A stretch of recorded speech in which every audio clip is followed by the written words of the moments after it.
Salutations compagnons et compagnonnettes.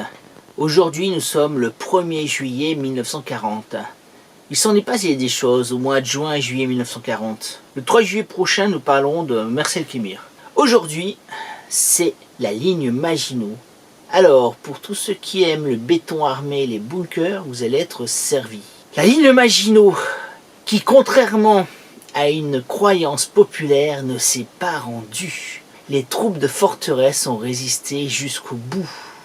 Et oui, on a coutume de dire « Oh, la ligne Maginot, elle a coûté cher et elle n'a servi à rien ». C'est entièrement faux et je vais le prouver devant vous. En effet, aucun, je dis bien aucun, des gros ouvrages d'artillerie que l'on appelle les ouvrages Korff, j'y reviendrai, ne sera pris par les Allemands, qui pourtant vont mettre le paquet pour les avoir. Un seul, je dis bien un seul ouvrage va tomber, va être pris par les Allemands, mais il ne se rendra pas. Tout son équipage va périr, asphyxié au fond d'une galerie. Je parle de l'ouvrage de Villy-la-Ferté, non loin de Sedan.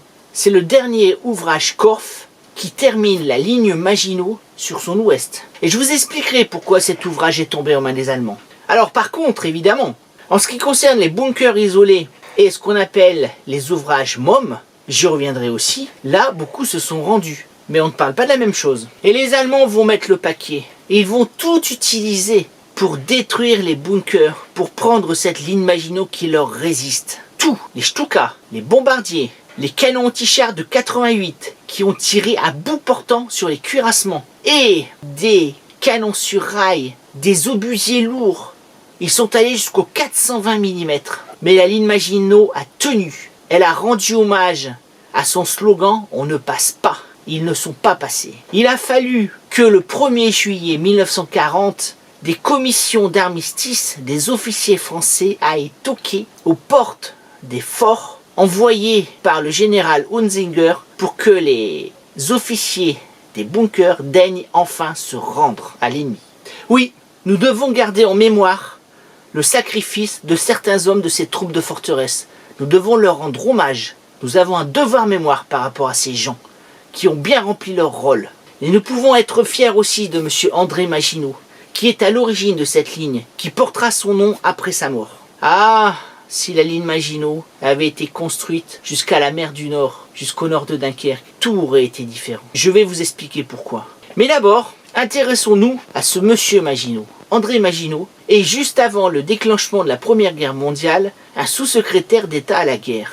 Et bizarrement, pour quelqu'un qui fait partie des élites gouvernementales parisiennes, il va s'engager dans l'armée française comme simple fantassin. Et il va se battre sur le front. En novembre 1914, son courage est tel qu'il va être nommé sergent. Il était rentré comme homme du rang. Mais peu de temps après, il va être grièvement blessé à la jambe gauche. Il va prendre 2 balles dans la cuisse. Cette blessure le rendra infirme pour le restant de ses jours. Et son genou gauche le fera toujours souffrir jusqu'à sa mort. Démobilisé, André Maginot devient le président d'une association d'aide aux mutilés de guerre, ce qu'on appelle les gueules cassées, et aux invalides. Il a toujours voulu aider ses anciens compagnons d'armes. Il va très vite devenir ministre pour les anciens combattants, après 1919. C'est lui qui va mener le défilé des infirmes et des blessés de guerre lors du grand défilé du 14 juillet 1919, voulu par le président du Conseil, Georges Clemenceau. Alors oui, André Maginot, courageux, militaire, politique intègre, humaniste. Et donc c'est lui qui va trouver les crédits pour créer cette ligne Maginot. Pourquoi? Parce qu'il a trop vu ses compagnons d'armes, ses frères d'armes sur le front de 1914 se faire tuer par les Allemands. Il ne veut plus de ça. Il ne veut plus que les Allemands puissent rentrer en France. Alors il va établir ce qu'on appelle la muraille de France. La plus fantastique fortification jamais créée par l'homme. Et je vais vous prouver pourquoi je dis ça. Quand il a fallu créer la ligne Maginot, la fortification en béton armé n'en était qu'à ses balbutiements. Vous savez bien que nous avons connu plusieurs suites de fortifications dans l'histoire de France. Il y a eu les châteaux forts, évidemment. Il y a eu les fortifications Vauban au XVIIe, XVIIIe siècle. Ensuite, il y aura les fortifications serrées de rivière qui sont déjà en maçonnerie. C'est par exemple le cas des forts de Verdun, les forts de Douaumont, les forts de Vaux sont des forts serrés de rivière, du nom d'un général Tarnet. Entre 1914 et 1918, les Allemands inventent le concept du bunker. Ils vont en semer plein dans le nord-est de la France, sur la ligne des tranchées, c'est ce qu'on appelle la ligne Hindenburg. Plus tard, ils en ressèmeront sur la côte ouest de la France. Ce sera le mur de l'Atlantique. Entre les deux, nous avons donc cette ligne Maginot qui va commencer à être construite en 1938 et qui sera vraiment terminée vers 1935. Mais en réalité, la grande majorité des forts, les forts Korff, c'est-à-dire les grands réseaux de batteries d'artillerie, sont construits et terminés entre 1928 et 1934. Il aura fallu un peu plus de 3 ans pour en arriver là. Alors, la ligne Maginot, c'est quoi en chiffres? Je vais prendre ma petite liste pour vous montrer ça. La ligne Maginot, c'est 2 millions de mètres cubes de béton, 150 000 tonnes d'acier, 1500 cloches blindées, 350 pièces d'artillerie, des centaines d'ouvrages fortifiés avec des murs d'une épaisseur de 3 mètres et demi, avec des cuirassements en acier spécialement traités. C'est plus de 100 km de galeries. Ce sont de véritables villes souterraines avec casernement, infirmerie, réfectoires, des piscines de mazout pour alimenter les groupes électrogènes, des ateliers, des arsenaux de guerre, des mitrailleuses, des canons, des millions d'obus. La ligne Maginot peut tenir en autarcie environ 3 mois. Elle clôt les portes, plus personne ne peut rentrer, plus personne ne sort, et les troupes de forteresse peuvent subsister pendant 3 mois grâce à tous les denrées alimentaires qui sont emmagasinés. La ligne Maginot, c'est aussi plus de 300 brevets qui ont été déposés. On a tout réinventé. Au niveau des matériels de guerre, au niveau de l'alimentation électrique, au niveau des voies d'écoville, c'est-à-dire des toutes petites lignes de chemin de fer avec des motrices électriques. On a inventé des systèmes de surpression d'air, c'est-à-dire que en agissant sur la pression atmosphérique à l'intérieur des batteries, on crée une surpression qui empêchait théoriquement les gaz de combat extérieurs d'entrer à l'intérieur. Il paraît même, mais c'est certainement une légende urbaine, qu'un flux de lance-flammes pouvait être dévié à cause de cette surpression. Comme je l'ai dit, il a fallu un peu plus de 3 ans pour réaliser tout cela. 100 km de galeries souterraines en 3 ans. À cette époque, en 1933, le métro parisien compte à peine 100 km de galeries, mais il a fallu 40 ans pour les construire. Ensuite, la ligne Maginot,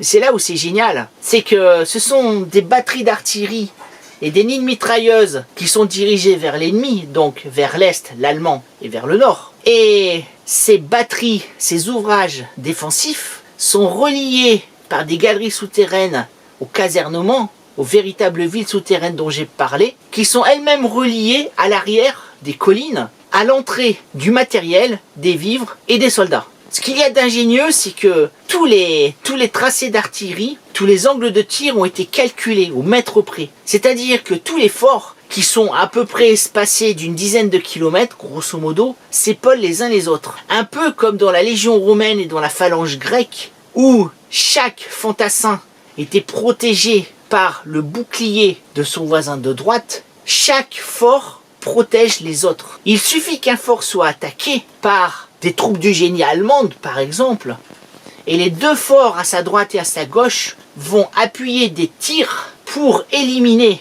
ces troupes d'assaut. Alors voilà, la ligne Maginot, c'est un chef-d'œuvre du génie militaire français. Il a coûté cher, mais il a été extrêmement efficace. Comme j'ai dit, seul l'ouvrage de Villiers-la-Ferté est tombé. Alors vous allez me dire pourquoi. C'est très simple. L'ouvrage de Villiers-la-Ferté est le dernier à l'ouest de la ligne Maginot. Il n'est donc épaulé que par le fort à l'est, à sa droite. Ensuite, c'est un ouvrage c'est le dernier qui a été réalisé. Il y avait déjà un manque de crédit, et donc il n'y a seulement qu'une galerie souterraine et 4 ouvrages défensifs, ce qui est peu pour un fort Maginot. Et ensuite, il y a eu un problème technique, un problème de ventilation, qui a fait que l'équipage qui s'était réfugié en bas, à 30 mètres sous terre, est mort asphyxié par les gaz développés par le tir des munitions d'artillerie. Quand les Allemands sont rentrés à l'intérieur, ils ont trouvé tout l'équipage mort. Ce fut une tragédie. J'ai visité ce fort de Villiers-la-Ferté. C'est un lieu de mémoire pour l'armée française. Je me suis beaucoup intéressé à ce qu'on appelle la bunker archéologie,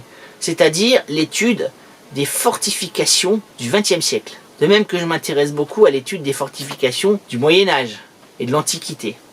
J'ai étudié le mur de l'Atlantique depuis une 30aine d'années. Et je peux vous dire que quand j'ai visité l'ouvrage du Schönenburg, donc qui est vraiment un ouvrage Korff très bien développé par rapport à celui de Villiers-la-Ferté, qui n'en représente que 10%, on va dire, j'étais vraiment subjugué par les progrès techniques et par l'intelligence des dispositifs militaires. allez voir Schönenbourg, allez voir le four à chaud, un autre ouvrage Korff. Dans le four à chaud, vous verrez des destructions, mais elles ont été créées par les Allemands, mais non pas pendant la bataille. Ils ont testé des gaz de combat et des nouveaux explosifs, d'où l'étendue des destructions, qui n'ont rien à voir avec ce qui s'est passé en juin et juillet 1940. Alors, tout cela est bien beau, mais alors, me direz-vous, comment les Allemands ont-ils pu prendre la ligne Maginot pour finir, enfin, pas la prendre, mais la contourner? Et comment la France a-t-elle perdu la guerre? Cela est du domaine du politique, comme c'est souvent le cas. Car en effet, la ligne Maginot s'arrête à Sedan, où la France a déjà perdu une bataille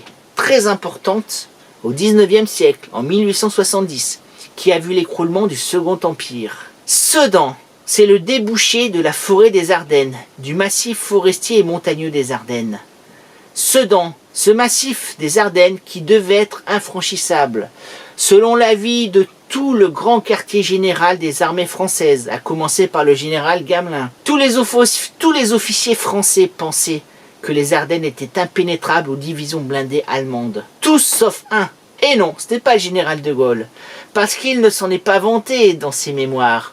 Mais de Gaulle, lui aussi, pensait les Ardennes impénétrables. Non, le seul général qui avait compris le danger et qui a tout fait pour y remédier, c'est celui qui dirige le front nord-est, c'est le général Corap. Nous y reviendrons. Voilà, je vais mettre fin à ce chapitre de l'histoire de la ligne Maginot. J'y reviendrai ultérieurement car il y a plein de développements intéressants à réaliser. Je vous remercie pour votre attention. Alors comme d'habitude, vous vous abonnez, vous mettez un pouce, vous partagez. Je vous dis à bientôt et souviens-toi, l'histoire, c'est toi qui l'as fait.